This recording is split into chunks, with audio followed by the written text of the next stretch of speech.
받을 말씀은 시편 34편 1절로 10절의 말씀과 고린도전서 2장 1절로 5절의 말씀 두 본문을 읽고 함께 은혜 나누겠습니다. 시편 34편 1절로 10절, 고린도전서 2장 1절로 5절의 말씀입니다. 시편 34편 1절로 10절 먼저 교독으로 이렇게 제가 먼저 읽고 여러분이 따라 읽으시겠습니다. 내가 여호와를 항상 송축하며 내 입술로 항상 주를 찬양하리이다. 내 영혼이 여호와를 사랑하리니 공고한 자들이 이를 믿고 기뻐하리로다. 나와 함께 여호와를 광대하시다며 함께 그의 이름을 높이세. 그의 강구함에 내게 응답하시고 내 모든 두려움에서 나를 건지셨도다. 그들이 주를 앙망하고 광채를 내었으니 그들의 얼굴은 부끄럽지 아니하리로다. 이 공고한 자가 부르짖음에 여호와께서 들으시고 그의 모든 환난에서 구원하셨도다. 여호와의 천사가 주를 경외하는 자를 불러 춤치고 그들을 건지시는도다. 너희는 여호와의 선하심을 맛보아 알지어다. 그에게 피하는 자는 복이 있도다. 너희 성도들아 여호와를 경외하라. 그를 경외하는 자에게는 부족함이 없도다. 젊은 사자는 궁핍하여 줄일지라도 여호와를 찾는 자는 모든 좋은 것에 부족함이 없으리로다. 신약의 말씀 한번 구절 보겠습니다. 고린도전서 2장 1절로 5절의 말씀입니다. 말씀이 짧기에 함께 공독하시겠습니다. 형제들아, 내가 너희에게 나아가 하나님의 증거를 전할 때에 말과 지혜의 아름다운 것으로 아니하였나니 내가 너희 중에서 예수 그리스도와 그가 십자가에 못 박히신 것 외에는 아무것도 알지 아니하기로 작정하였습니다. 내가 너희 가운데 거할 때에 약하고 두려워하고 심히 떨었노라. 내 말과 내 전도함이 설득력 있는 지혜의 말로 하지 아니하고 다만 성령의 나타나심과 능력으로 되어 너희 믿음이 사람의 지혜에 있지 아니하고 다만 하나님의 능력에 있게 하려 하였노라. 아멘.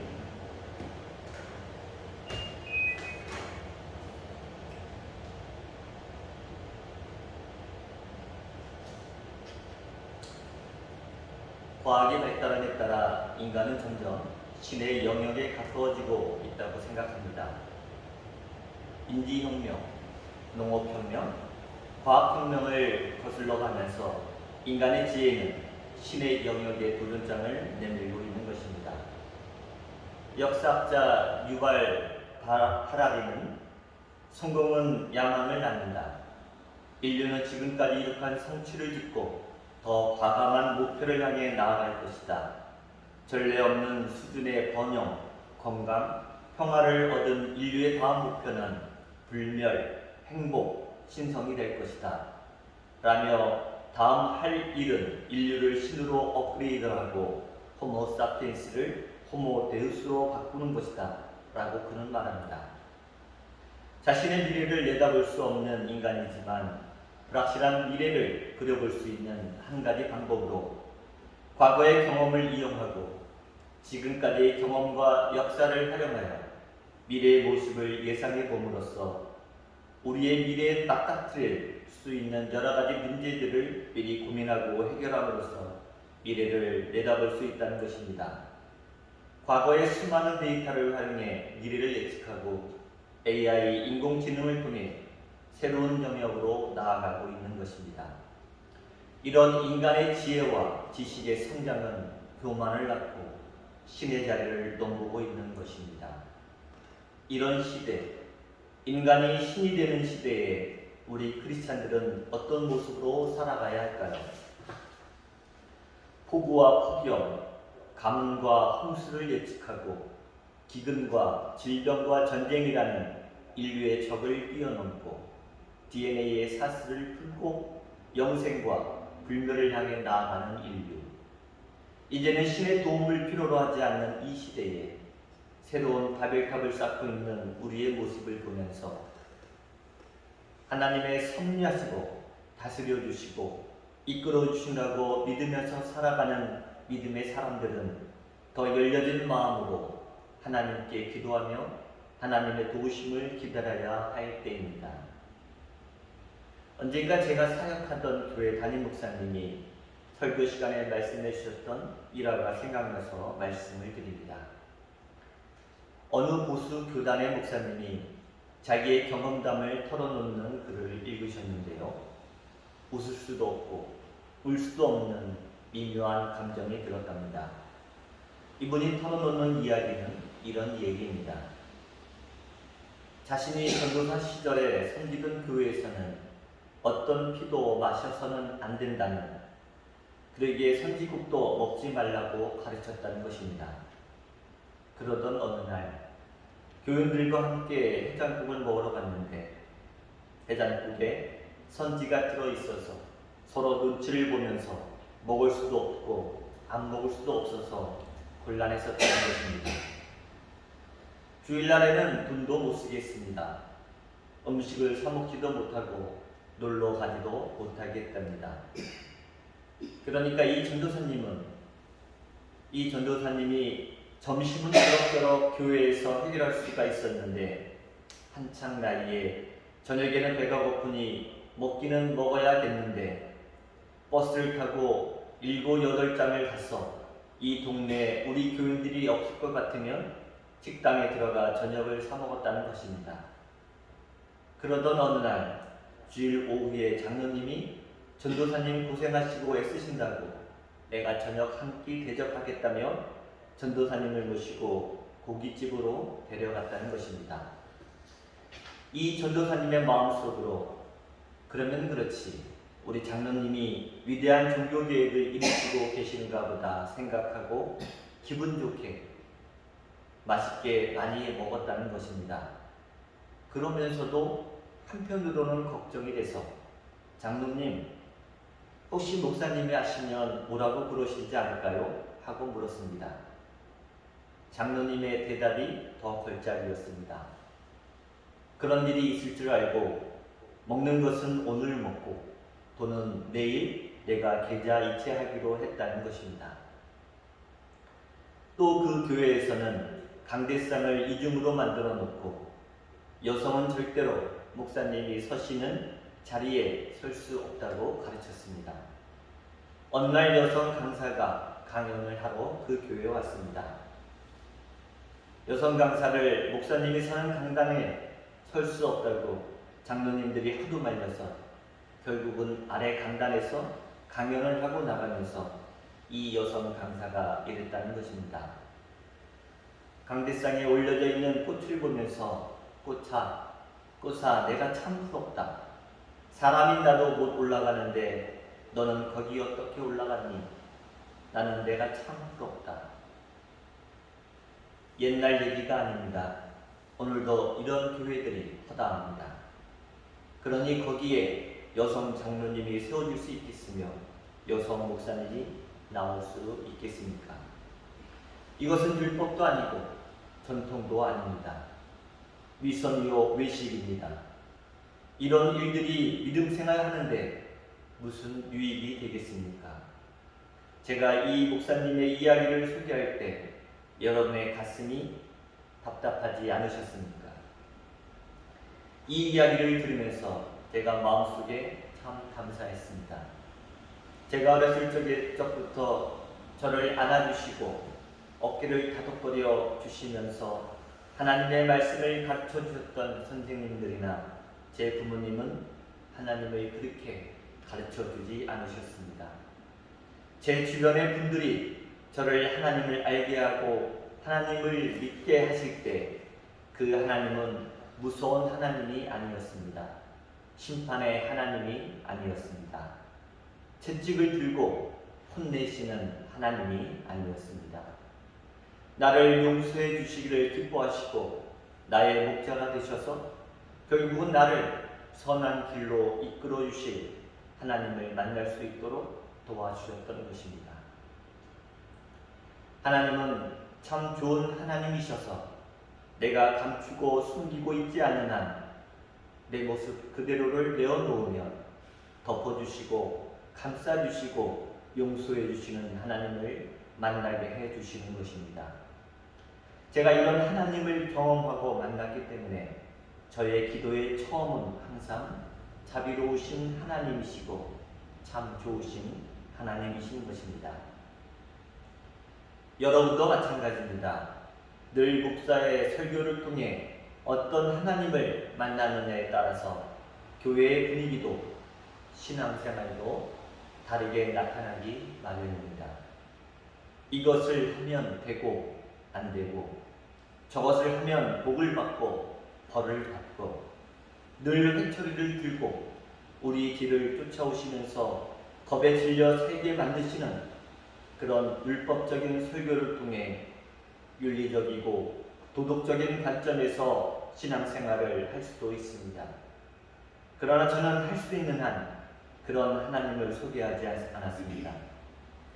오늘 신약성경 본문 2절의 말씀처럼 나를 위해 십자가에 못 박혀 달리신 예수님의 보혈의 공로, 예수 그리스도께서 나를 위해 십자가에 못 박히신 그 사랑 외에는 내가 아무것도 알지 않기로 했다는 바울의 고백처럼 나 같은 죄인을 살리신 하나님의 사랑과 주님의 십자가의 사랑, 이것이 제 설교의 핵심입니다. 바로 나 같은 죄인을 살리신 주님의 십자가의 사랑, 이것이 제 설교의 핵심이고 앞으로 나머지의 날들도 제 설교의 주제가 될 것입니다.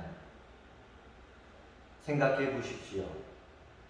시립같이 어두운 약복강가에서 천사의 옷자락을 붙잡고 밤이 새도록 처절한 기도를 드렸던 야곱이 있습니다. 이른 아침 하나님의 사자에게 한 대 맞아서 비록 다리는 절개되었지만 분이엘의 찬란한 아침 햇살을 받으며 강을 건너던 야곱. 쩔뚝거리며 밤새 지치고 허기진 모습으로 강을 건너오는 동생 야곱을 지켜보았던 형 에서. 형 에서는 죽여버리겠다며 벼르며 부하 400명과 함께 기다리던 형이었습니다. 그 형 에서의 마음이 눈 녹듯이 녹아지고 서로 얼싸안고 형제를 회복시켜 주시는 하나님. 야곱은 평생 그 밤을 기억해야 합니다. 그 아프고 슬프던 밤, 그 감동과 은총의 밤, 버림받았던 것 같은 자신을 발견하고 울며 하나님께 매어 달리던 밤, 그 밤을 기억해야 합니다. 야곱은 또한 하나님의 천사가 왜 자기에게 주었는지를 기억하며 살아야 합니다. 내가 많이 기도하고 많이 노력하고 사랑받을 만해서 하나님이 나를 돌보아 준 것이 아니라 베풀어 주신 그 사랑, 그 은총이, 그것이 우리의 감동이고 우리의 믿음의 고백인 것입니다. 우리가 이 말씀 앞전에 보면 야곱은 자신의 지혜를, 자신의 꾀를 생각해냈습니다. 자기의 모든 재산을 나누고 또한 종들과 자기 아들과 자기 와이프를 나누어서 1진, 2진, 3진으로 형 에서에게 보내면 형이 그것을 보고 자신을 용서할 것이다 라는 얄팍한 지혜로 그 실행을 합니다. 그리고 오늘 지금 말씀드린 이 이야기가 이어지는 것입니다. 인간의 지혜는 하나님의 능력을 넘어서지 못합니다. 여러분, 또 하나의 공부부서의 말씀, 한 여인을 만나보십시오. 오랜 세월 12년 동안 피가 마르지 않아 자신의 모든 재산을 허비해버리고 곤란한 지경에 이르게 되었지만 내가 주님께 나아가 주님의 옷자락을 한 번만이라도 만질 수 있다면 나의 병이 나을 수 있을 것이라는 가장 순수한 믿음으로 주님께 나올 때 사람의 지혜보다 치료보다 하나님의 능력으로 얻을 수 있는 것이 훨씬 크다는 것을 믿는 순수한 믿음으로 나왔던 여인, 그 여인을 고치시고 회복시켜 주시고 따라 내 믿음이 너를 구원했다 말씀해 주시던 주님의 사랑을 기억하며 살아야 합니다. 또 두세 사람이 마음을 같이하고 기도하는 곳에 나도 함께 있겠다 하시며 사람의 지혜로 능력으로, 노력으로 얻을 수 있는 것보다 하나님의 능력으로 얻을 수 있는 것이 훨씬 크고 많다는 것을 일깨워 주신 주님. 우리는 그 주님의 사랑 안에 살아가는 것입니다. 우리가 오늘까지 살아오며 경험한 하나님, 우리의 주님, 벌 주시고 막아서시고 밀어내시고 외면하시는 하나님이 아니라 어떻게 해서든지 죄를 회개하게 하시고 용서하시고 덮어주시고 더하여 주시는 좋으신 하나님을 만나며 경험하며 살아가는 것입니다.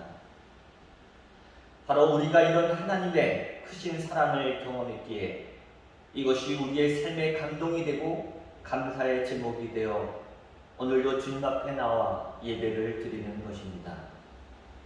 오늘 신약 본문 바울 사도의 말씀 중에 나를 위해 십자가에 못 박히신 주님을 통해 나타난 하나님의 사랑이 나는 늘 육신이 연약하였지만은 내 일을 알지 못해 두려움과 불안으로 떨어야 했지만은 이렇게 연약한 나를, 두려움에 떠는 나를 성령의 능력으로 충만케 하시고 하나님의 능력으로 충만케 하셔서 하루하루를 담대한 믿음을 고백하며 살아가게 하시는 그 하나님의 사랑을 오늘 우리에게 소개하고 있는 것입니다.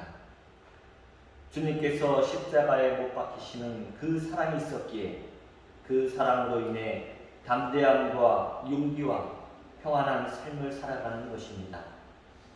주님께서 나를 위해 십자가에 못 박히신 그 사랑이 있었기 때문에 이 큰 사랑을 전하려는 뜨거운 사명감으로 사도의 가슴이 불탔던 것입니다. 주님, 내 나를 버리지 아니하시고 늘 동행하시며 십자가의 보혈로 덮으시고 용서하시는 하나님, 못난 자식일지라도 부단히 돌보시고 감싸주시는 하나님의 사랑을 경험한 뒤에 바울 사도는 그 사랑에 감격해서 죽는 날까지 이 복음을, 이 사랑을 전하는 일 외에는 아무것도 알지 않기로 결단했다는 내용이 오늘 우리가 읽은 사도의 말씀인 것입니다. 저는 이 시간 저도 그렇고 여러분에게도 들려주시는 하나님의 음성이 들려주시기를 원합니다. 너희가 도덕적이고 윤리적인 흠집이 있어도 낙심치 말고 나를 위해 십자가에 달리시는 그 주님의 십자가의 사랑을 받으라는 것이고 믿으라는 것이고 그 사랑 안에 있으라는 것입니다. 하늘 아버지께서 나의 죄를 용서하신 그 사랑에 감격하고 찬송하고 그리고 그 은혜를 간직거리로 삼아 살아가라는 것입니다.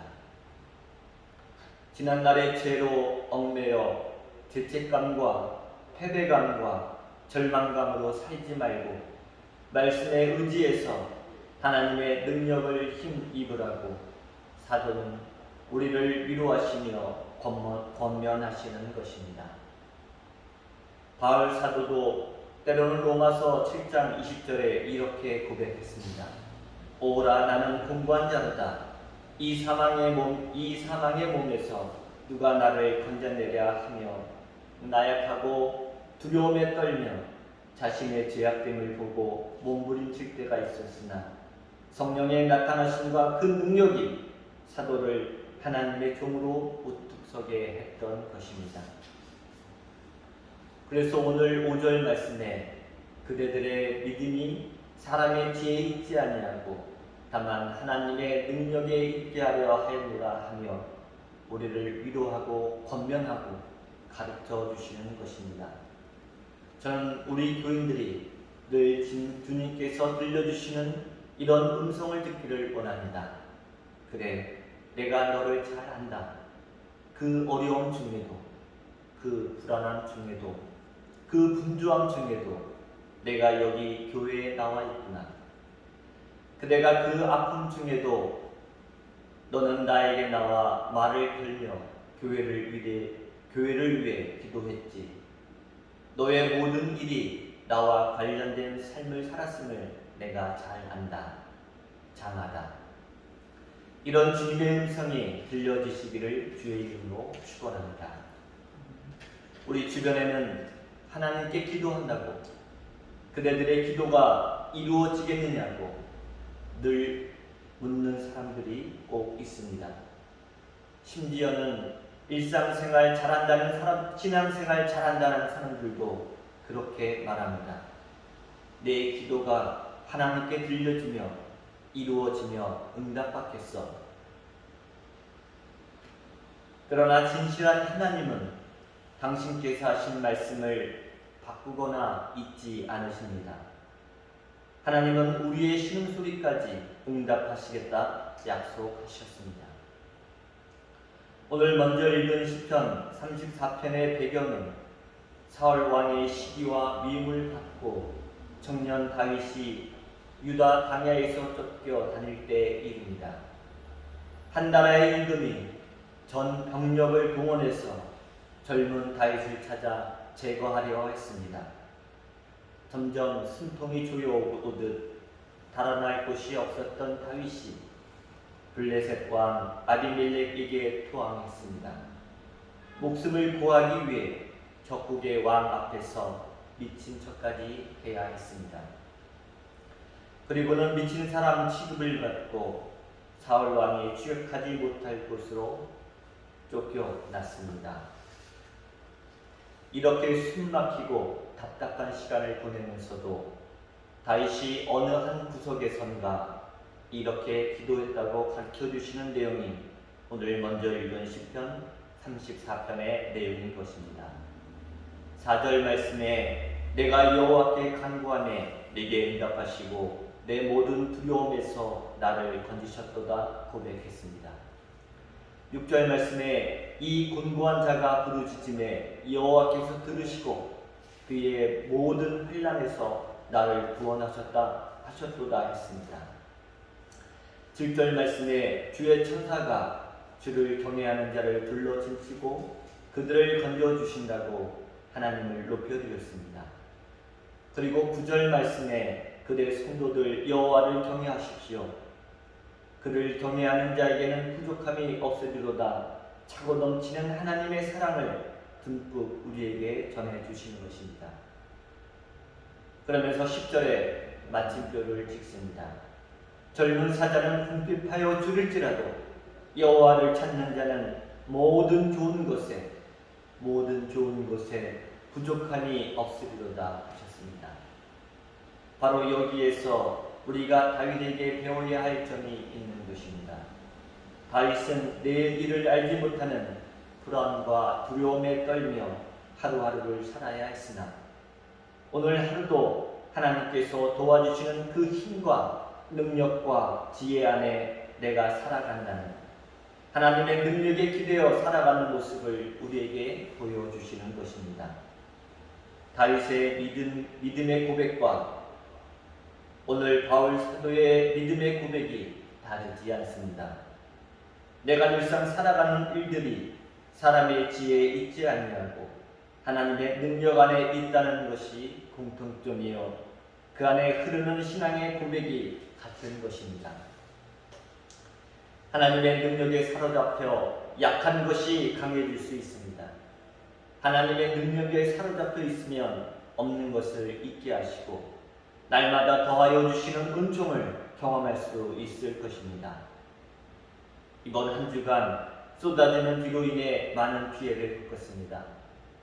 인간의 지혜가 만들어낸 문명과 과학의 기반을 둔 경제 성장이 우리를 살기 좋은 세상으로 만들 것이라 생각했지만 우리에게 닥치는 현실은 기후변화에 의한 폭우와 폭염, 사막화로 인한 황사와 미세먼지, 그리고 식량난과 전쟁 등 자연재해와 산업재해가 인간이 자랑하는 과학 지식과 지혜를 비웃고 있습니다. 이번 한 주간 나라의 큰 어려움을 우리가 함께 지켜보며 간절한 마음으로 기도하면서도 그래 이 모든 일이 사람의 지혜에 있지 아니하고 하나님의 도우심이 있어야 함을 이런 믿음의 고백을 하며 살아갈 수 있기를 주의 이름으로 축원합니다. 기도하시겠습니다.